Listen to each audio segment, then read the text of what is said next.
हे मंदोदरी, सुनो। अमावस्या का काल वह समय होता है जब चंद्रदेव पूर्णतः अदृश्य हो जाते हैं और पृथ्वी पर तामसिक ऊर्जा गहराई से सक्रिय हो जाती है। हमारे धर्म में अमावस्या को पूर्वजों, पितरों और सूक्ष्म लोक की शक्तियों का समय माना गया है।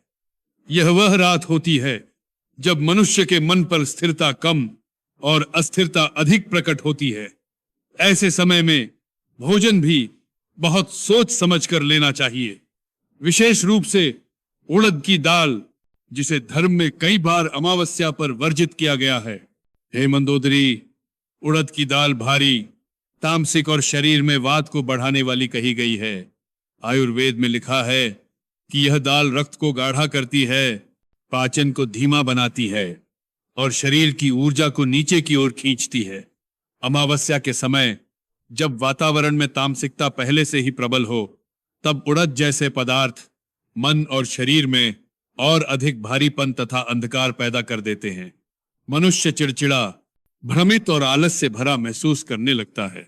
हे मंदोदरी, पुराणों में यह भी उल्लेख है कि उड़द की दाल राहु केतु की ऊर्जा को प्रबल करती है। अमावस्या में राहु केतु का प्रभाव पहले ही बढ़ा होता है। ऐसे में यदि यह दाल खाई जाए तो ग्रहों की अशुभ ऊर्जा शीघ्रता से मनुष्य के शरीर और भाग्य पर प्रभाव डाल देती है। घर में विवाद, मन में चिंता और कार्यों में अवरोध बढ़ने लगते हैं। चंद्रहीन रात्रि में उड़द का सेवन मन को अंधकार की ओर धकेलता है और जब मन अंधकार में डूब जाए तो निर्णय भी सही नहीं होते। हे मंदोदरी, अमावस्या पूर्वजों का दिवस भी कहलाता है। इस दिन पितरों को अर्पित भोजन सात्विक और पवित्र होना चाहिए। उड़द का तामसिक स्वभाव उस पवित्रता को बाधित करता है। ऐसे भोजन से पूर्वज संतुष्ट नहीं होते, बल्कि घर में पितृदोष की संभावनाएं बढ़ जाती हैं।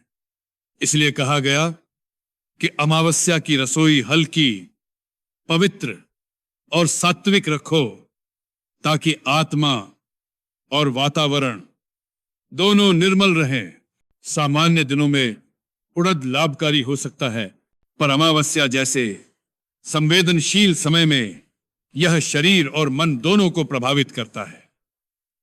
इसीलिए ऋषि मुनियों ने नियम बनाया कि इस रात उड़द का सेवन न किया जाए।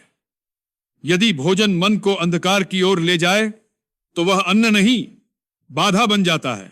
हे मंदोदरी, मैं रावण, जिसने तंत्र और धर्म दोनों का ज्ञान पाया है, अनुभव से कहता हूं कि अमावस्या के दिन मन को उजाले में रखना ही साधना है।